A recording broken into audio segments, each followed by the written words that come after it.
Hello, on se retrouve aujourd'hui pour l'appel de l'été. Comme d'habitude, il fait un temps dégoûtant dehors, mais j'espère tellement qu'un jour il fasse beau que je vais finir par faire une danse pour le soleil, pour qu'il finisse par arriver. Ça a dû être méga gênant à ce moment-là. Pardon.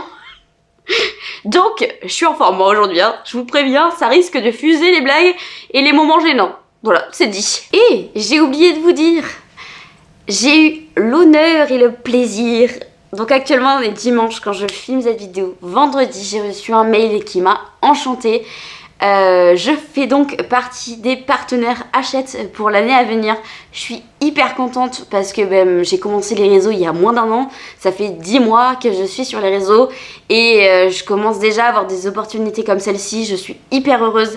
Donc, alors c'est majoritairement grâce à mon compte Instagram parce que ma chaîne YouTube grossit, mais ça grossit très lentement. Donc si jamais vous ne me suivez pas sur Instagram, je vous mets mon feed qui passe là normalement et n'hésitez pas à aller me suivre là-bas avec le même pseudo que sur Instagram, Malou Enchantée. Et voilà, j'ai été vraiment ravie, donc merci aussi à vous de me suivre parce que c'est grâce à vous que j'ai ce genre d'opportunité. C'est absolument incroyable, je ne m'y attendais absolument pas. Je suis vraiment hyper heureuse, donc voilà, c'était tout juste pour vous dire ça. On repasse à la suite de la vidéo. Bref, je reviens à mes boutons. Je veux absolument vous montrer ma pile à lire de l'été, mais d'abord on va faire un point sur ma pile à lire du printemps. Sur ma pile à lire du printemps, j'ai lu donc 6 livres sur les 10. Il me reste donc à lire Crescent City de Sarah J. Maas. Donc là dans les éditions J'ai lu, ça fait 2 ans peut-être maintenant qu'il est dans ma pile à lire, que je n'ai toujours pas sorti de là. Je vais me faire taper sur les doigts par le millier de personnes qui m'ont dit qu'il fallait absolument que je le lise. Mais soit, je pense que j'ai fait une overdose après avoir lu Un palais d'épines et de roses, que j'avais pas envie de retourner dans une autre saga de Sarah J. Maas.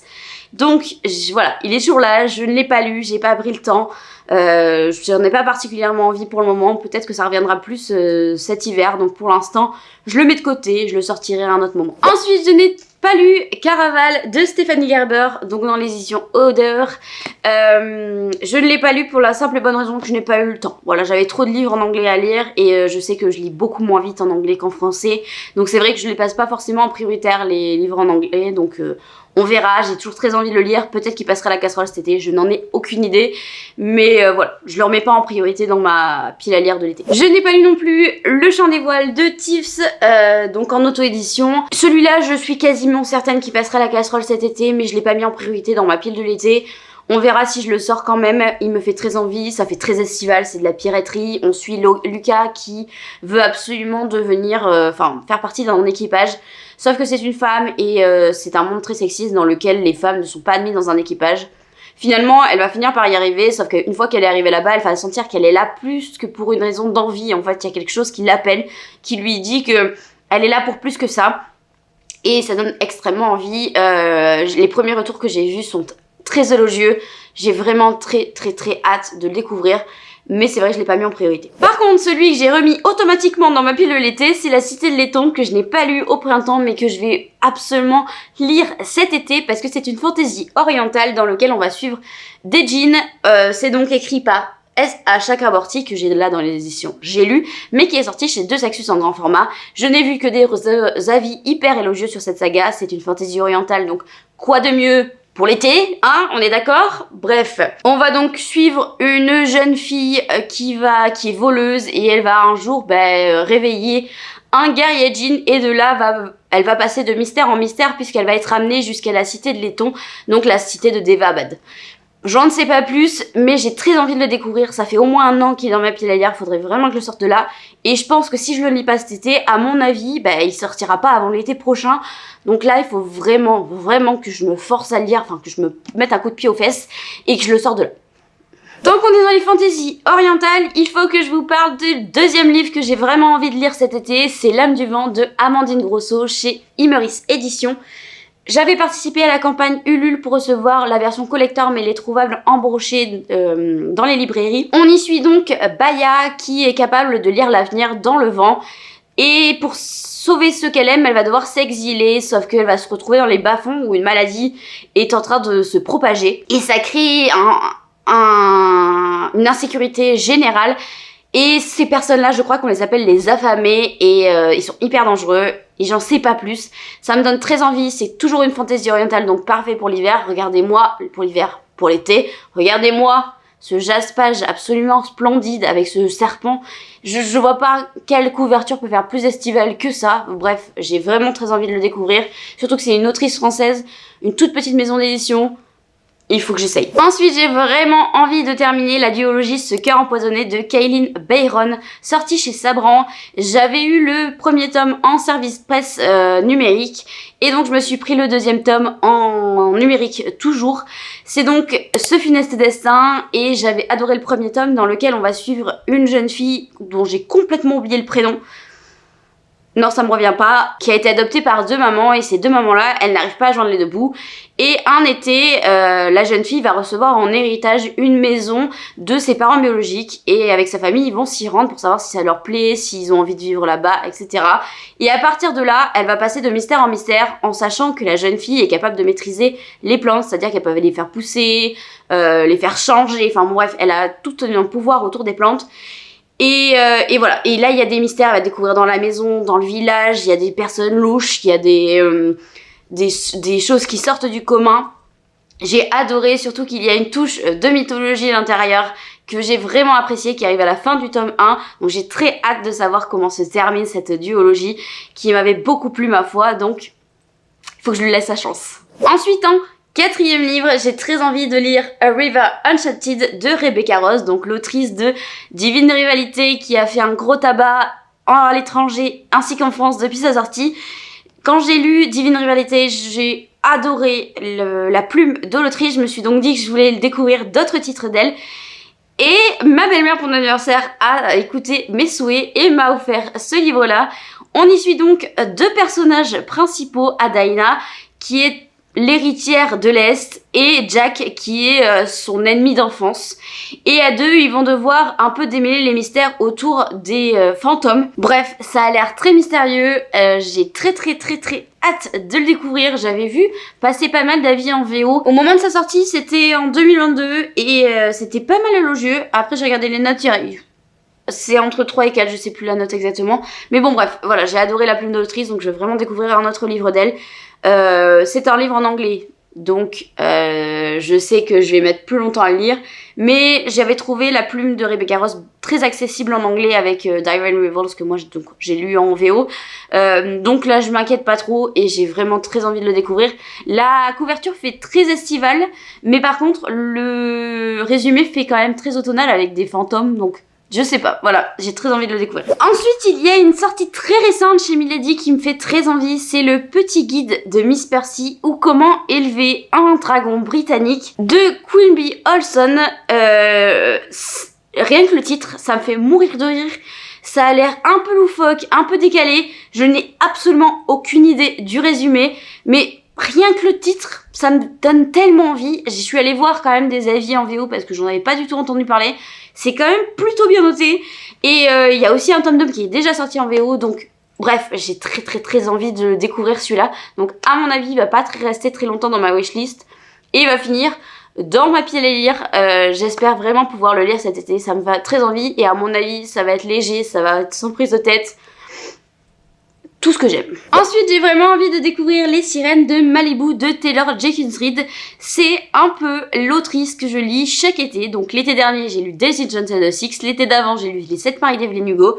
Et donc cette année, c'est Les Sirènes de Malibu qui va passer la casserole. J'adore les livres de cette autrice, j'adore la façon dont elle narre les histoires. Je passe toujours d'excellents moments avec ces titres et je sais pas pourquoi, tous ces livres, ça me donne très envie, en été. Allez savoir pourquoi. Bon, celui-là, rien qu'à la couverture, on sait pourquoi, mais les autres, pas forcément.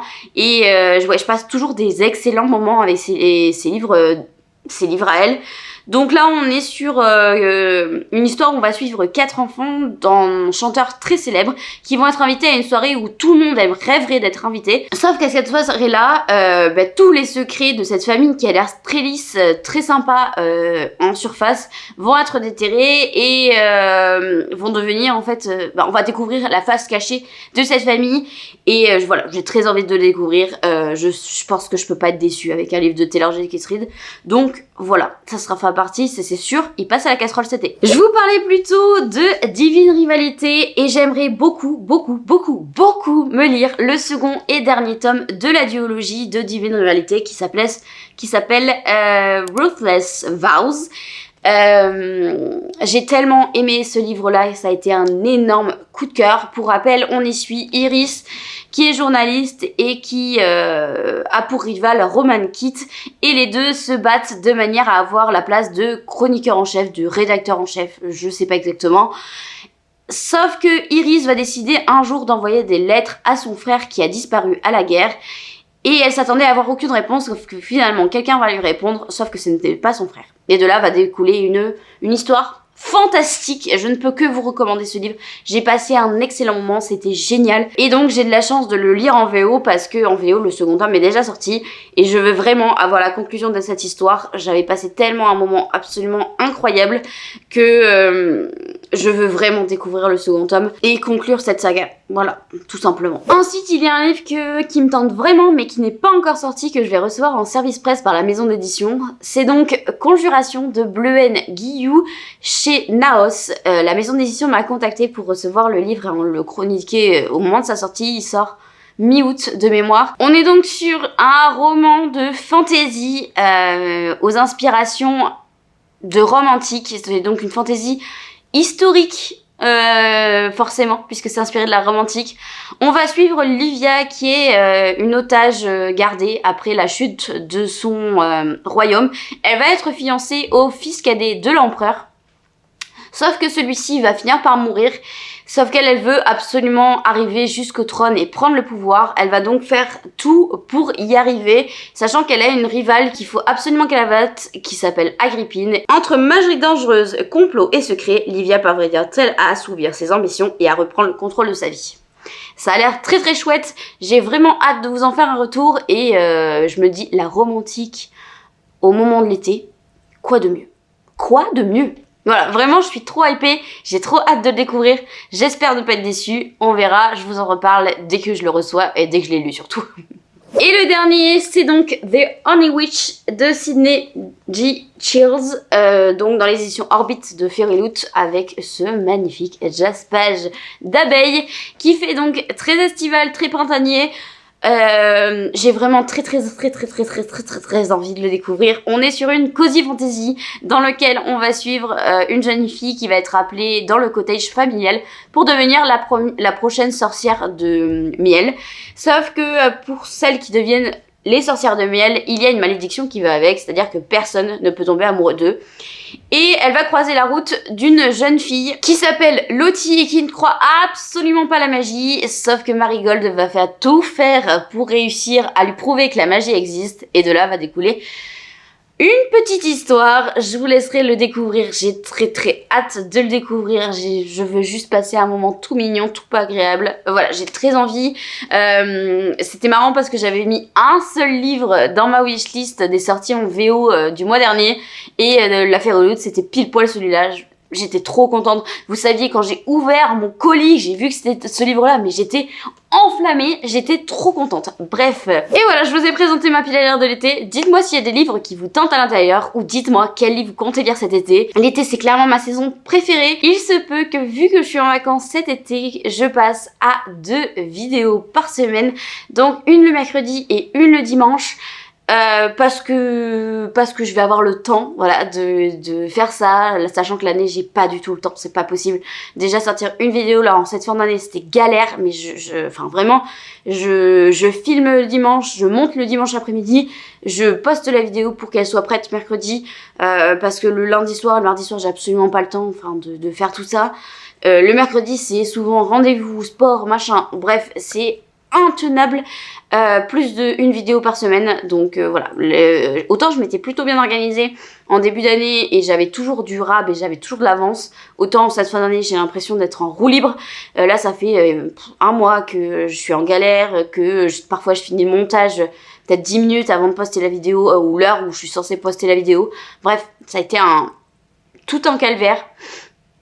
Mais bon, voilà, on arrive à l'été, je vais probablement faire ça. Là, pour l'instant, c'est juste une idée. Mais je pense le faire, il faut juste que je trouve suffisamment d'idées, entre guillemets. Enfin, je vais trouver suffisamment d'idées, mais il faut que je me pose pour les écrire, voir si c'est faisable. Après, si au cours de l'été, finalement, je vois que j'ai pas très envie ou que j'ai besoin de me reposer aussi parce que l'année a été intense. Donc voilà, je sais pas, c'est juste une idée. De toute façon, je vous le dirai peut-être plus formellement dans une prochaine vidéo. Sur ce, si vous avez aimé ce contenu, n'hésitez pas à liker, à vous abonner ou à commenter. Je vous souhaite une excellente semaine et surtout, prenez soin de vous.